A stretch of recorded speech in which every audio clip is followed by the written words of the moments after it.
بسم الله الرحمن الرحيم الحمد لله رب العالمين وبه نستعين وهو الأول وهو الآخر وهو الظاهر وهو الباطن لا إله إلا هو لا إله إلا الله. السلام عليكم ورحمة الله وبركاته. Allah in the Quran tells the Prophet ﷺ to prostrate yourself in prayer until you achieve certainty. The desire for certainty, the desire for yaqeen, desire to be in a state of constancy is what we all strive for. And it is this certainty that is not subject to events, that is not subject to external factors, that is not subject to the ups and downs of emotions, that is not subject to the vicissitudes of life, the vagaries of fortune, is the goal and desire for all of us, inshallah, on this path. And this desire to have certainty is a fatra, it is ingrained in man, it is ingrained in humankind. It is not something that the mind seeks, and it is not something that is intellectualized or is told us. It is something that we have to live through, with, and by experientially. That is, we have to be in a state of certainty in order to recognize that certainty. And this seeking of certainty, this desire for certainty, was the prime principal factor that governed the life of, some have called him the greatest Muslim after the Prophet ﷺ. Some have said he was one of the greatest Muslims after the Imams, who is Abu Hamid Al-Ghazali. And inshallah we'll be able to spend 2 sessions on him, because his centrality to the whole course of tasawwuf and the synthesis between the public, moderate face of tasawwuf and Islam became whole. And if there are any expressions, if there are any states, if there are any of the terminologies, and even of the ethics of tasawwuf that one finds amongst the common people throughout the Muslim world as well as in the West, where there are large Muslim communities, it is due to a very large extent to the synthesis that Abu Hamid Al-Ghazali made between the theology, or the speculative theology, the dry speculative theology that governed the life of the ulama, and the need for guidance and certainty amongst the mass of believers. And to him we owe a great debt. To some extent it is an unrecognized debt, because many of the masters may have considered him to be too much within the mainstream, that he did not fully distance himself from concerns and considerations of the dunya, of the world. But in reality, it was he who made tasawwuf, as we understand it, part and parcel of the daily life of a huge number of people throughout the world. Abu Hamid Ghazali was born in a small village called Ghazali, which is in northeast Iran, which, as we discussed earlier, was a true treasure trove of great walis who emerged from there. And if you recall in previous discussions, we mentioned the whole spirit of Khurasan, the whole spirit of northeast Iran, Turkestan, Afghanistan, parts of Pakistan, which, because of the peculiarity of the terrain, of their history, of the people there, gave rise to large number of people who were true Arabs, true Gnostics. So he was born into an environment that was already, as it were, predisposed towards creating great walis. Ghazala is, as I said, a small village near Tus, which is a town now, but in those days it was a major urban center in northeast eastern Iran. He was born into a poor family. His father was a weaver, and actually the word Ghazali can mean either from Ghazala, which is the name of the town, or it can also mean a weaver. In Arabic, Ghazal is to weave the cloth. So although his name can have two origins, in reality his father was a weaver as well as he was born in this town called Ghazali. He sought the company of seekers of Allah subhanahu wa ta'ala by joining his father again, who initiated him into these various circles of invocation, and he became quite an adept in terms of the knowledge and the languages of tasawwuf, even at a very early age. But he moved more and more into the realm of the theologians, and he progressed in his outer knowledge very, very rapidly. At that point in the Islamic world, this was around the 12th century, the Seljuks, who were Turkish tribes, managed to gain the ascendancy in the Abbasid Caliphate, and they basically put the imprint of a rather fundamentalist version of Sunnism on the whole Abbasid world.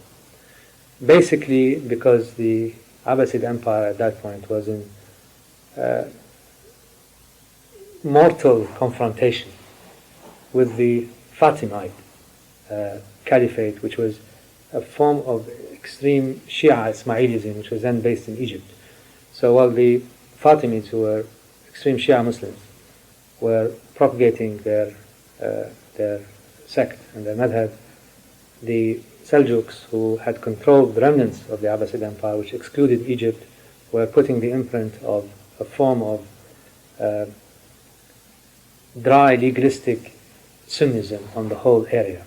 And it was then that they started the movement of madrasas or schools that spread throughout the Abbasid Empire, called the Nizamiya, named after the vizier of the Abbasid Caliphate by the name of Nizam al-Mulk. This person, Nizam al-Mulk, established probably the greatest center for Sunni theological jurisprudence in Baghdad, and Ghazali was invited to join the faculty there and started a very important confirmation of the jurisprudential legalistic Sunnism. He, as I said, was a man of great outer knowledge, and his tasawwuf at that point was rather light. It was more an awareness and a knowledge of the practices and the rituals of tasawwuf, rather than being a practicing Sufi himself, until he began to question the basis of his knowledge, the basis of what he was teaching people. This subsequently led to him exploring various systems of knowledge and belief, which ultimately caused him a great spiritual crisis. And this spiritual crisis, that is his inability to reach certainty, to reach yaqeen, from his outer knowledge, from his theological knowledge, led him into a state where he became actually physically ill. And for months on end, he couldn't eat anything. He was in a constant state of anxiety. He had suffered from various ailments and insomnias, until the doctors thought he was a goner. Then his crisis broke, and he began what he says later in his autobiography. He received a light into his heart, qadh, that was hurled into his heart by Allah subhanahu wa ta'ala, which made him abandon all of the titles, all of his academic positions. He was probably at the summit of this entire system of formal Sunni orthodoxy. He abandoned it all and went off in search of masters, first in Damascus. He spent nearly 2 years there, Then he wandered throughout the whole area of Palestine and went on Hajj, finally returning back to his native town, or his native area, his native region, where he took up teaching again at Nishapur and died a few years after that at a rather early age now, of around 53. I'd like to divide, inshallah, the talk about Ghazali into two. The first one will be the talk that, inshallah, will continue today, which is how he came to the point where he recognized that the Sufi way is the only way towards knowledge and certainty. And inshallah, in the next session, we'll be discussing his magnum opus, as it were, his great work, which is Ihya Ulumuddin, or the revival or revivification of the sciences of religion, or the sciences of the deen, which was then and became subsequently the cornerstone of blending or weaving tasawwuf into the world of orthodoxy. First in the world of Sunni orthodoxy, but Ghazali, after he found his way to Allah subhanahu wa ta'ala, basically abandoned madhab, he abandoned sectarianism. And his work, Ihya Ulumuddin, has come down to us in both in its original form as well as in a form meant for the Shia world by a person called Al-Fayl al-Kashani, who wrote,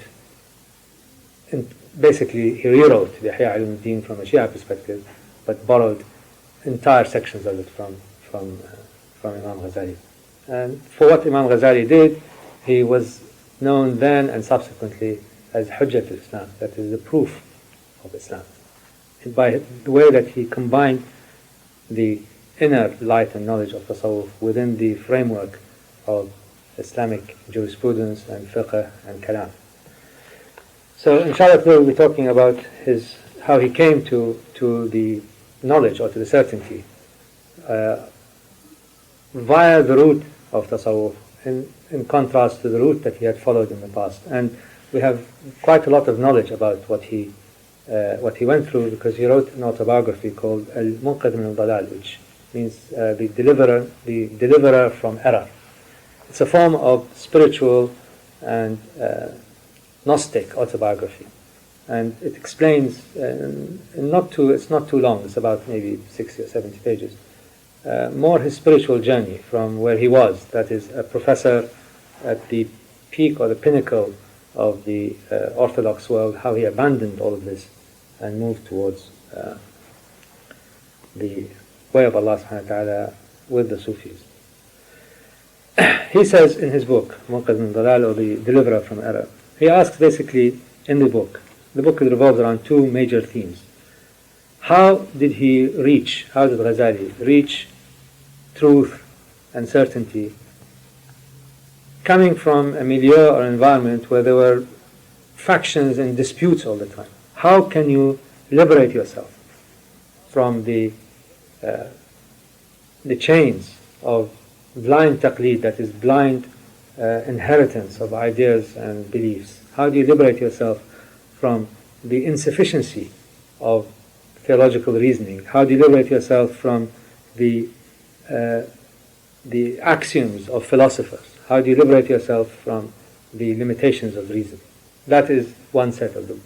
And the other part of the book really deals with his own, why he quit the whole academic world, as it were, why he quit teaching when he left Baghdad in search of Allah subhanahu wa ta'ala through the way of the Sufi, and how he came back to it. Why did he come back to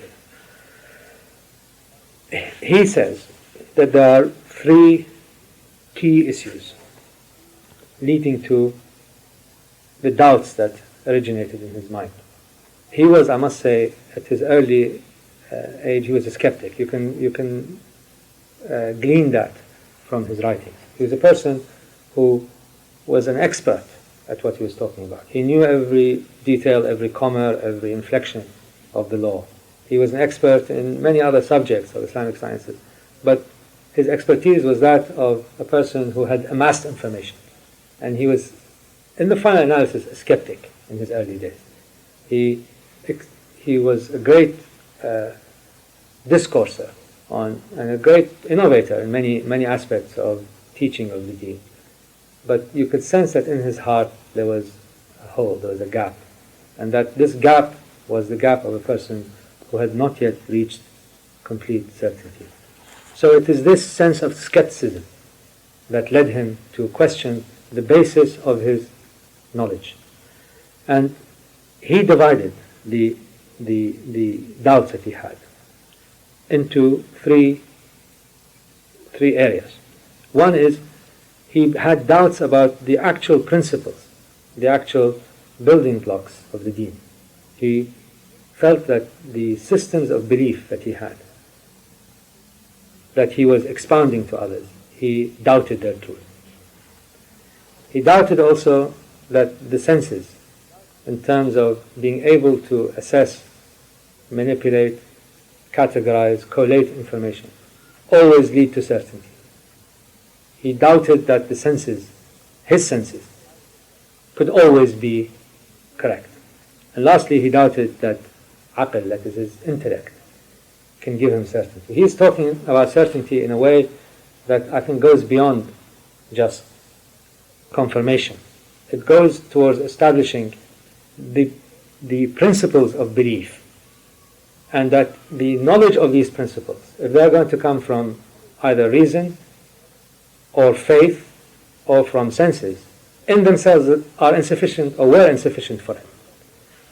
And as he grew, while he was teaching the principles of the deen, for example, and while he was teaching the views of the speculative theologians or the philosophers and so on, he himself felt that what he was teaching was insufficient to give him tranquility and certainty. And this led to him questioning the basis of his original knowledge.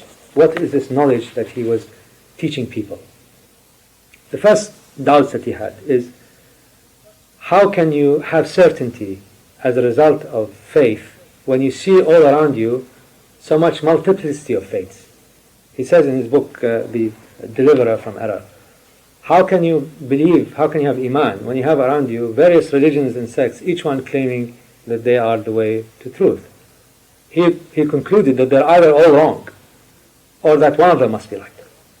But in any case, he had doubts about it. How do people achieve faith? How do people achieve certainty, he asked himself, from faith? And he said it can only come from having it inherited. It is taught to them, they inherit it from their parents, from their environment and so on. Someone is born into a Muslim environment, he therefore practices the Muslim faith. If you're born into a Christian environment, you practice the Christian faith, and so on.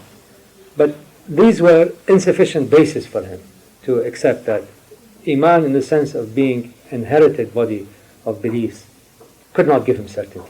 And he had this burning desire, and it comes right through in his book, to go really to the reality of things. What is the reality of things that gives you absolute certainty? And he established to himself that it cannot come from the faith that is inherited. It cannot come from just being born into a community. It cannot come from having the faith of one's fathers or one's grandfathers. He therefore rejected the whole notion of taqlid, the whole notion of being faithful to the faith of your progenitors or the faith of your milieu or your environment. This, I think, is a very, very, very, critical observation for a person who is supposed to teach Islam or within an orthodox environment, is that if you do not believe that the fact that you're born into that is sufficient cause for you to have faith in that or to have certainty in that. The other doubts, as I had discussed, relating to the doubts that he had about whether the senses, in terms of their ability to relate and confirm external information, is the basis for certainty. Because he says, and he shows many examples, how the senses can lead us to wrong conclusions, can lead us to wrong decisions, can lead us to a situation whereby our observations and our experiences do not necessarily collate or relate to the truth. So he says the senses deceive and can deceive. They don't deceive all the time, they can deceive, and that they, therefore, because they are not confirmed in leading us always to absolute truth, they are therefore not the basis for certainty.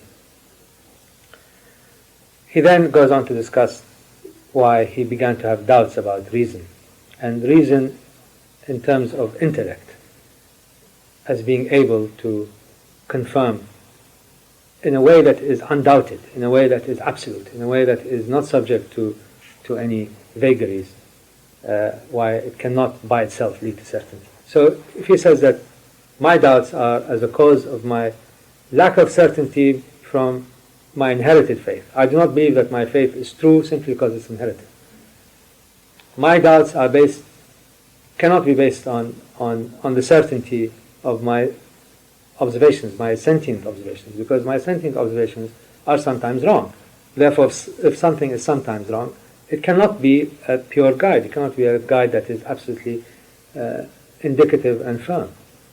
And then he says that I also doubt that reason, my intellect, can make me understand and can make me confirm in the certainty when it relates to matters of the ghaib and the matters of the hereafter.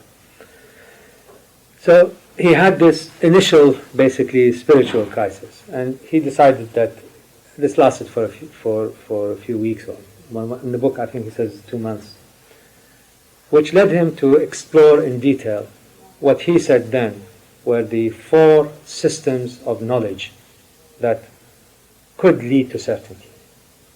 And the first system of knowledge he related to the knowledge of the ulamas, or what he calls kalam, speculative theology, all this structure, the outer structure of Orthodox Islam.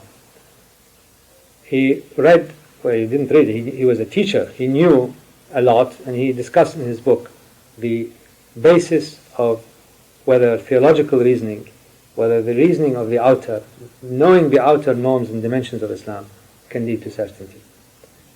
He then discussed the other systems of knowledge then prevalent, which is the knowledge that comes or came from philosophers. And under philosophers, he bunched not just the metaphysicians like Aristotle and Plato and so on, but also the scientists, the natural scientists. So under philosophy, the systems of belief that are associated with philosophy in its broad terms, he also subjected them to scrutiny and to see whether they can give him certainty.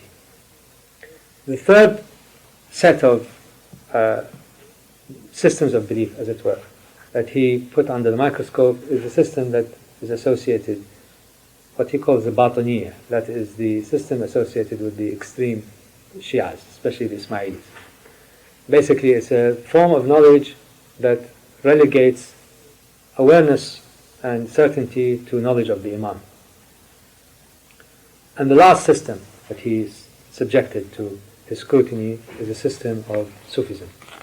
And as I said, this was before he had this catharsis, before he had this breakdown, which was both psychological, spiritual, and physical. So his skepticism led him to examine in detail whether these systems can give him, and by inference, allow him to expound on certainty via these systems. The first one that he talks about is kalam, or let's call it modern terminology, the orthodoxy, the orthodox forms of outer Islam. Whether your awareness of, for example, jurisprudence, your awareness of the rules and regulations of worship and devotion, your awareness of the rules and regulations of transactions, muamalat, your awareness, for example, of all the canons and books of hadith, your awareness of all the various interpretations and various schools of Islam. This whole system of outer orthodoxy, whether this can establish the truth. And he says this is basically what the outer people discuss, that it is a combination of taqleed, which is inherited knowledge and awareness. It's a combination of knowledge of the Quran and the akhbar, that is the ahadith of the Prophet ﷺ and the Imams and the other great reciters. And within the Sunni world, the ijma', that is the consensus of the community. This to him is the spectrum of outer knowledge. But he says that to him, trying to reach certainty by more and more outer information, he says, "Tariq masdood," the road is closed. It's a road that does not lead to certainty. It leads to greater knowledge of the outer. It leads to greater information. And it leads to greater knowledge of the various rules and regulations governing people's outer behavior and devotion. But it certainly is not a way to reach certainty. And he says that this knowledge, the knowledge of the outer, is necessary to defend haqq, to defend the truth. But it is not the way to it. That is, the orthodoxy, all the outer rules and regulations of the Sharia are necessary in order to preserve the core. But the core cannot be reached through that alone. So he established in the way that he approached the confrontation or the discussion about the outer theologians, he established that you can absorb it without the need to confront it. And this is really quite important, because in the future it allowed him to weave Sufism and Tasawwuf in the main body of Islam, and gave it allowed it to be accepted within the framework and the rubric of the outer theologians. And to some extent, this willingness to compromise allowed Sufism to enter into the mainstream and became part and parcel, really, of the way of life of the majority of people, including a large number of ulama, especially in places like Egypt. And even now they are influenced, they have a brush of Sufism about them, the way the language, the words that they use and so on. He also spent afterwards 3 years studying all the great philosophers of his age. And I think at a very early on in his book, he came to the conclusion that the philosophers, whom he defined into a number of groups, he calls them the Dahriyun, who are the materialists, that is, those who deny that the world has a creator. He does not pay much attention to them. He calls them Zanadiqa, that is, people who are apostates and have no useful knowledge to give us. Then he divides the philosophers also into Tabi'iyun, that is, those whom we call now scientists, or those who get their knowledge from natural sciences and from outer observations. He also comes to the conclusion that they cannot give us certainty, because the knowledge and awareness of those who study creation may lead them to conclude that there is a creator. But he says finally these people end up by denying, because they are in constant observation and constant reference of one category of being to another and so on and so forth, they end up by basically denying immortality, they deny the hereafter, and they deny the existence of judgments as to one's actions, and therefore they do not form an ethical basis for certainty. Lastly, he discusses the philosophers whom he calls Ilahiyun, that is, the deists, those philosophers who actually believed in a creator and defined their philosophy or their theology around that. And he discusses people like Plato and Socrates and so on. And he accepted a large part of the divisions of knowledge. But again, he says, for example, that if you divide those philosophers to what they are discussing, things like logic, maths, natural science, theology, politics, ethics, they may give very good insights into important issues, into important notions and concepts. And they may even brush against the truth. But knowledge of, for example, Aristotelian ethics or Platonic ideas does not lead you to the absolute certainty of knowledge of the Creator. He also says, by the way, which is sometimes turned against those Sufis, is that somehow Tasawwuf does not merge with say logic. It does not merge with the use of reason in order to reach certain abstract concepts of truth. And he says that those who are on the path, who deny logic in this context, are also establishing that ignorance is a substitute, which is nonsense. So logic applied within the framework of recognizing the principles of the outer is a necessary concomitant for all those who want to gain greater inner sight. He goes on, as I said, to discuss why all of these various categories of philosophy do not lead to certainty. He has a large section in the form of a dialogue between him and what he calls a Batani, that is a person who believes basically an Ismaili. And at that point, as I said, the Abbasid Empire was in conflict with the Fatimids, so there was an ideological war going on between them. And it was a dialogue whether there's a need to know the hidden Imam of the Ismailis, and whether the knowledge of the hidden Imam gives you certainty in Allah subhanahu wa ta'ala.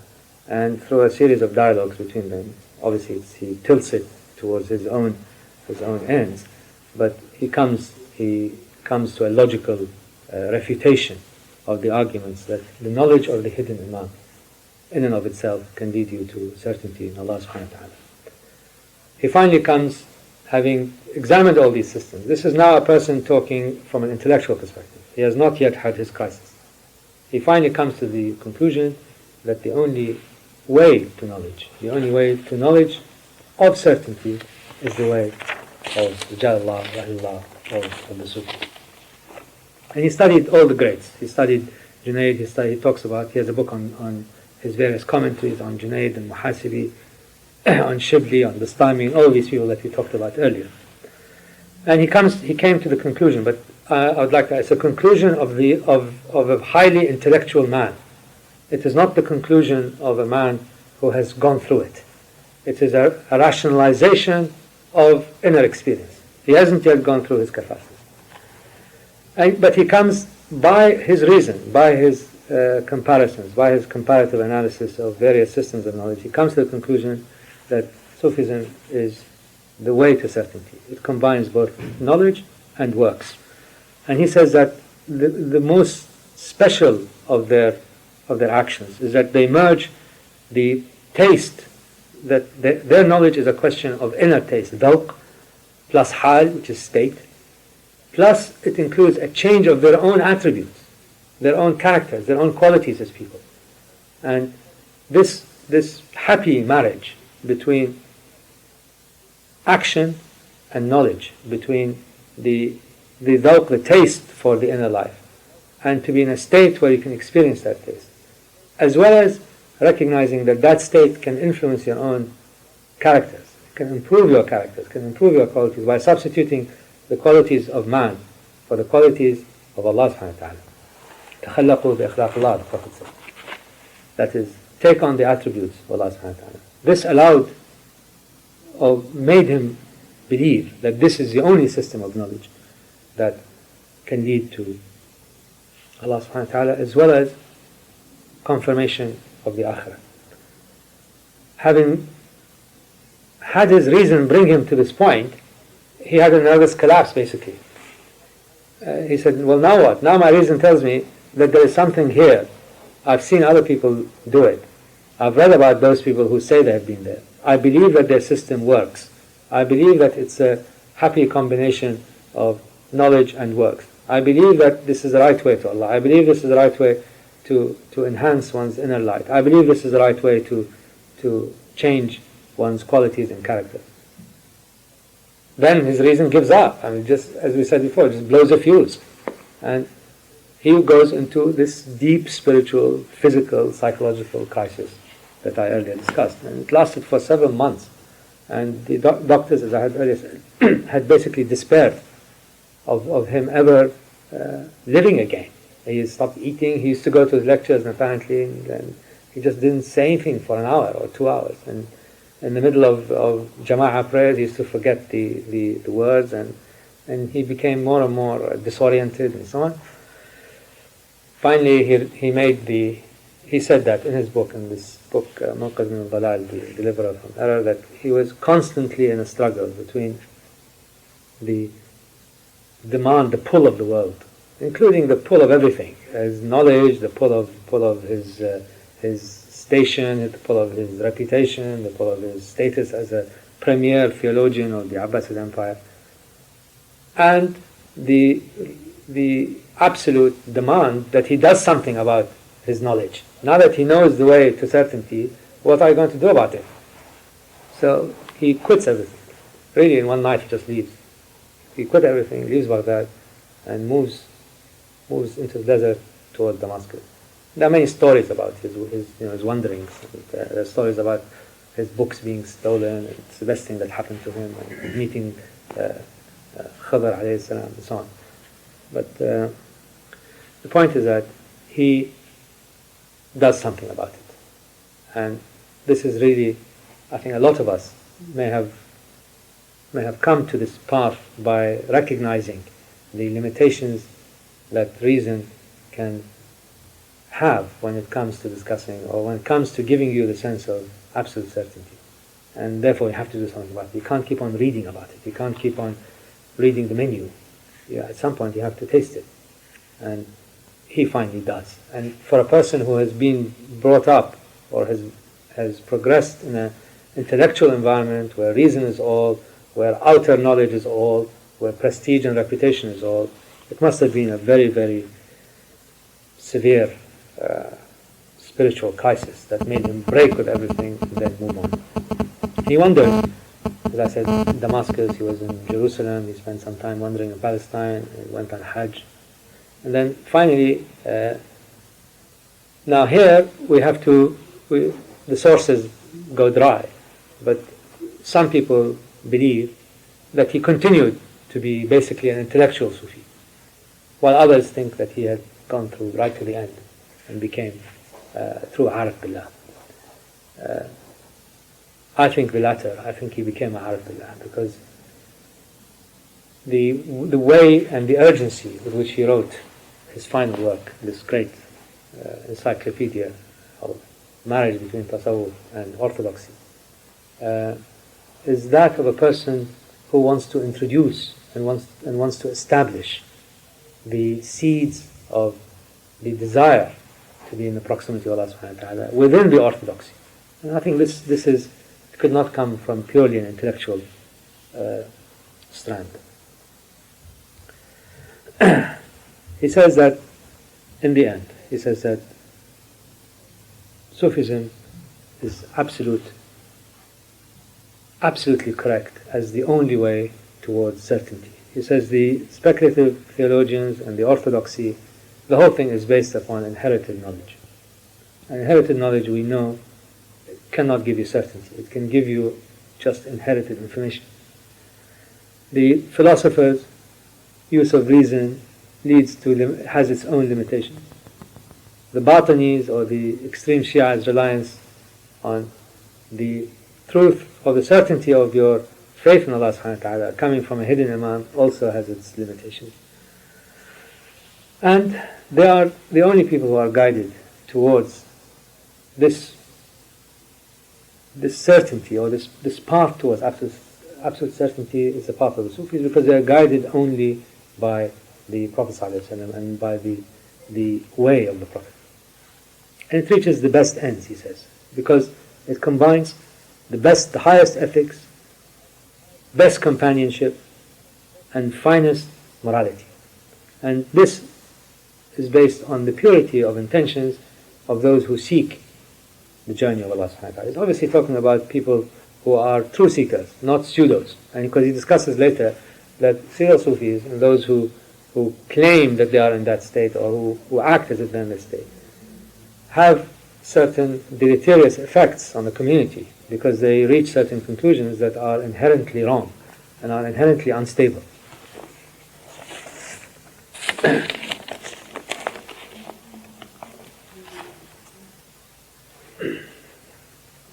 He goes on to discuss, really, I think, an important issue which we can also relate to our own times, is that why do people generally not have this absolute certainty, even if they are moving along this path? Why is faith, alaykum salam, why is there a lack of resolve, uncertainty of the faith of those who claim to be in Islam? And he explains then the reasons, and these reasons I think apply today, although you have to use different words and different terminologies. But generally, he defines 4 categories that cause confusion in the mind of those who have the fitra, the original blueprint, which includes certainty as part of it. The certainty of a person who is newly born, the person who is not affected by outer realities impinging on him, is the certainty of a person whose blueprint has not been shaken and cannot be shaken. So why do people not have this absolute certainty, even though the path is clear to them? And he says that basically is due to 4 causes. One is he lumps them under the philosophers, but I think you can include anybody now who are rationalists, secular humanists, whatever you want to call them, that they cause the certainty that comes from the original blueprint to be shaken, because they replace the revelations that come from prophethood, that comes from prophecy, by reason. They displace one with the other. And he says that prophecy and prophethood, prophets are the doctors of the heart. Reason can tell you that this person is a doctor, but it cannot specify, or it cannot tell you what the medicine is. And if you substitute reason for revelation and prophecy, and if one outbalances the other when it comes to matters of inner knowledge, and certainty certainly is a matter of inner knowledge, because it requires the cultivation. Once we have allowed rust to accumulate on our original blueprint, it requires the removal of that rust.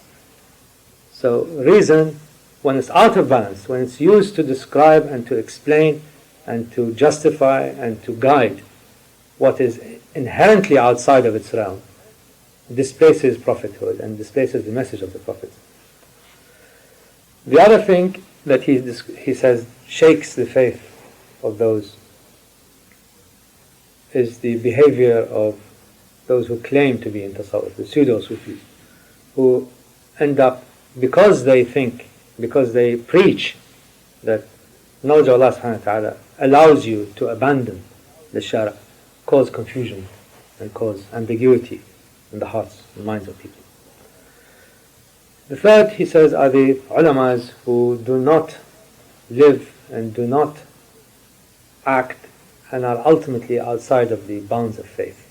And that this contradiction in the minds of people, in the hearts of people, when they see a person preaching to you one day and behaving in a completely contrary fashion in another way, or the whole thing that we know about those who are in constant contradiction in the way that they live and the way that they preach and claim they believe, this causes also confusion in the hearts and minds of people. This is really in summary the way in which Abu Hamid Al-Ghazali came to the path, and how he ultimately threw out all that he had learned, all that he was taught and trained. Not because it's not true. It's true in a certain limited sense, but because it did not give him the ultimate certainty which he craved. And the fact that he could only find it, a man of such towering genius and such towering intellect, could not find it in any of the then available avenues of knowledge. And I'm sure if he is around now, he would come to absolutely the same conclusion. That if your quest in life is to reach Allah subhanahu wa ta'ala, is to be in a state of absolute awareness and knowledge, and to be in the presence and the proximity of this divine light, to have this light hurled into you, you cannot do that by reading, you cannot do that by reasoning, you cannot do that by just blind inherited faith, you cannot do that by observations and by science, if that is your quest. And the quest must come by cultivating the inner way, and cultivating the inner way has certain rules and procedures and guidelines to it. After he left Baghdad and went to Damascus, he had a number of shuyukh who taught him the way. We know 2 of them. None of them are the great luminaries that we had talked about, but obviously they were men of Allah and they were true arifs. So he did not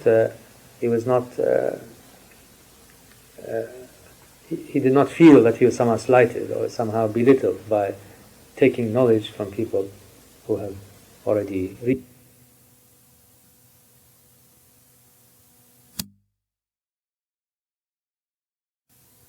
Himself began to see the truth of what Imam Ghazali's experiences implied, and began to introduce these into the formal schools of orthodoxy.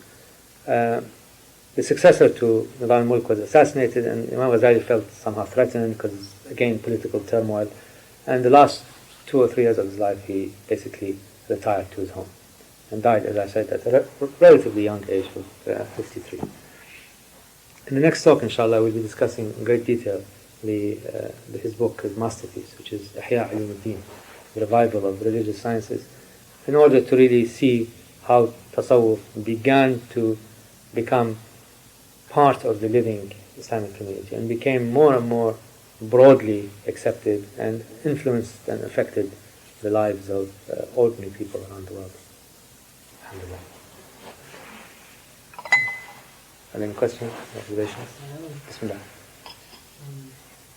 Mine is full of questions this evening. They probably are of little value or of little... No. Even if they have any sense, they probably have little intrinsic value. But it simply appears to me as though there's a way in which Ali Allawi, it's the way in which his life experience, the quest,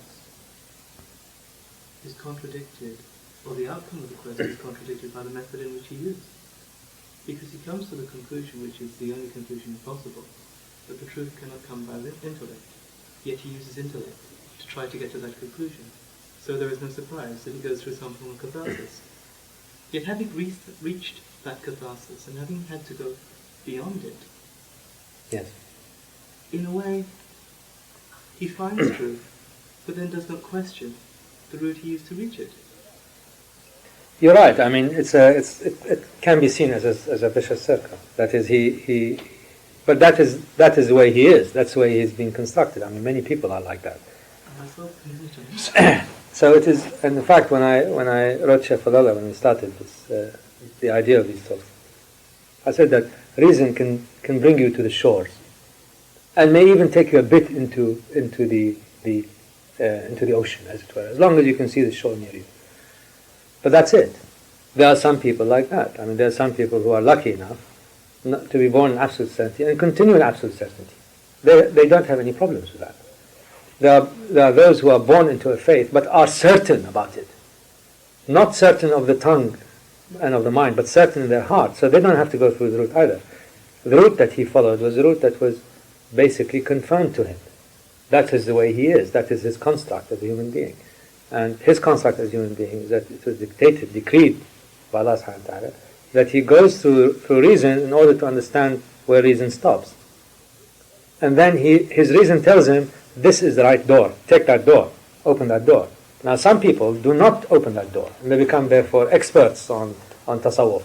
They don't become actual practitioners hoping to reach Allah subhanahu wa ta'ala. But there are many ways to that door. One way is this way. And I think it's important because more and more nowadays, this is the right way. A lot of people have honed their intellect, have honed their reason, have honed their faculties, are influenced by the rules and regulations and the modes of scientific knowledge. So, but again, they are seeking certainty. So all of this tells them this is the right door, open that door. The difference between, inshallah, us and them is that you've opened the door. Whether you go inside or not go inside is not a matter. But others just look at the door and say, Ya laytana kunna ma'akum, and we hope that we are with you. But I think that we cannot, I won't say condemn, but we cannot question the veracity or the truth of his way, simply because the way that got to him in the first place, that got him there in the first place, is not the normal route that one would choose. I mean, some people come to this door from many angles.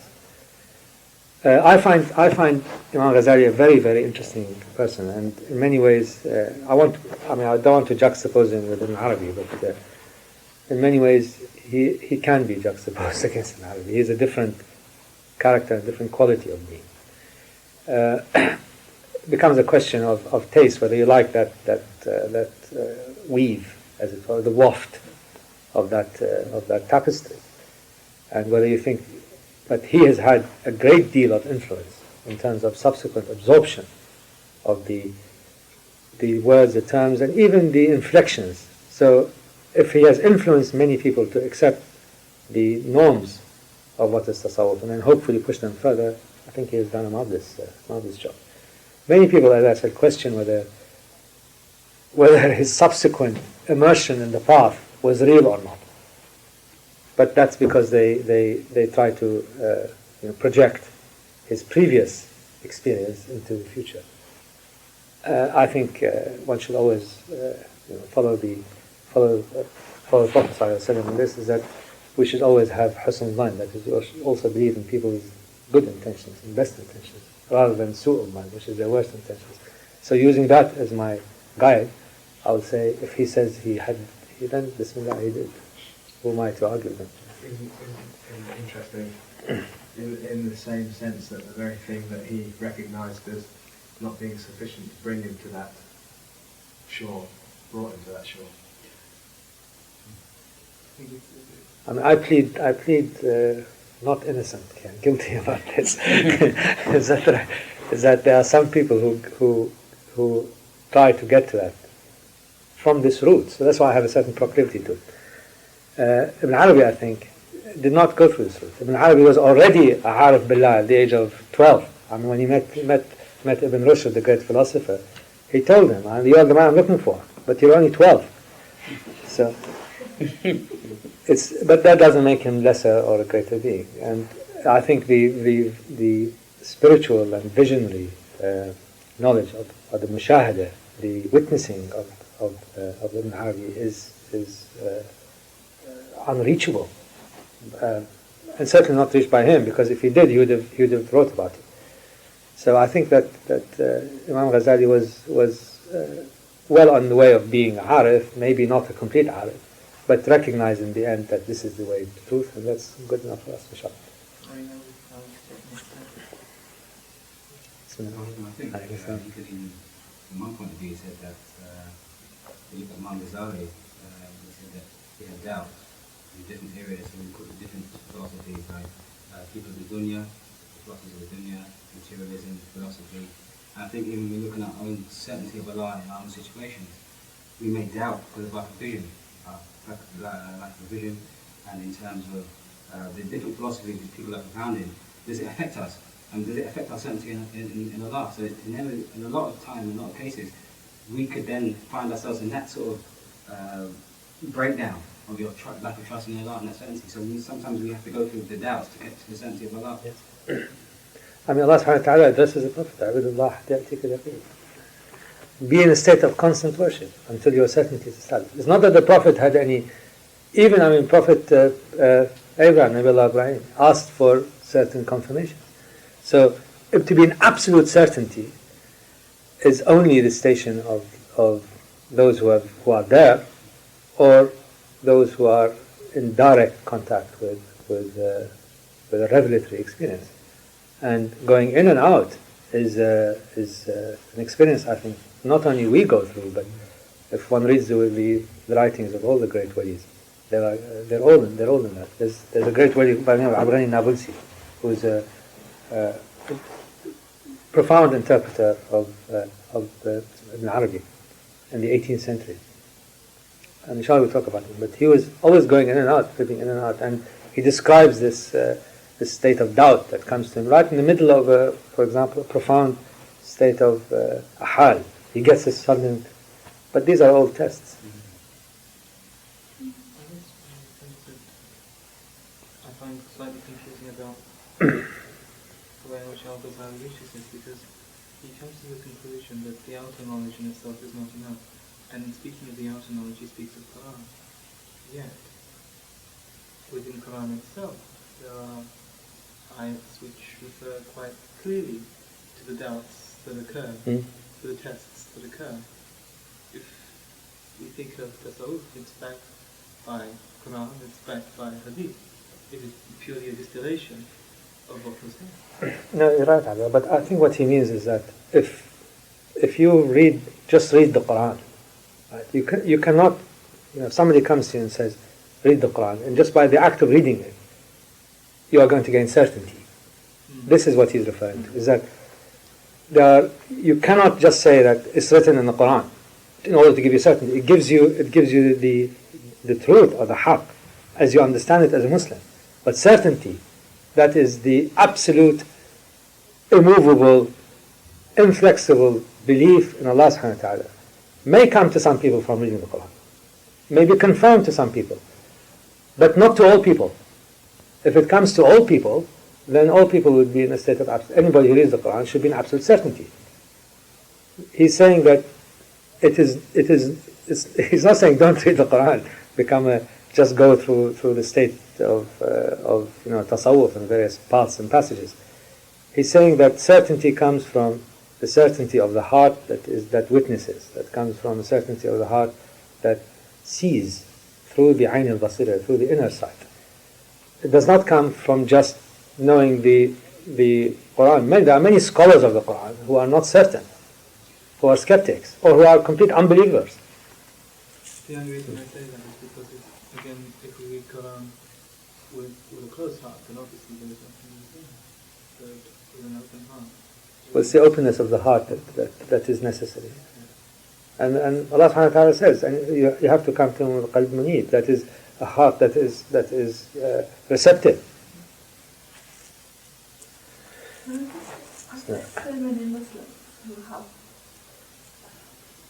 this certainty that they've never heard of Sufi. Very good. And I think they just receive something with that. But if I mention Sufism, they say, what's that? No, I think he also talks about that. He says that those who are certain don't need any of these things. They don't need to go through these various routes. They're just certain. That's enough for them. Yes, I mean, I know many people who have absolute faith and tawakkul and so on, who are maybe illiterate, but they don't need to go through this. But this route is for those who do not have certainty and therefore want to achieve certainty. I've seen people like that in Pakistan, and They don't need these I things. envy them. They don't need anything. Especially my wife's family, and all around. It's so simple. Alhamdulillah. And they don't need any of it. They don't know anything, they don't need anything. It's because their fitra is intact, Haider.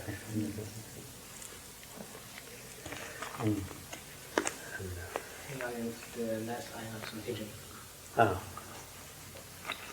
Last ayah of Surah Al-Hijr.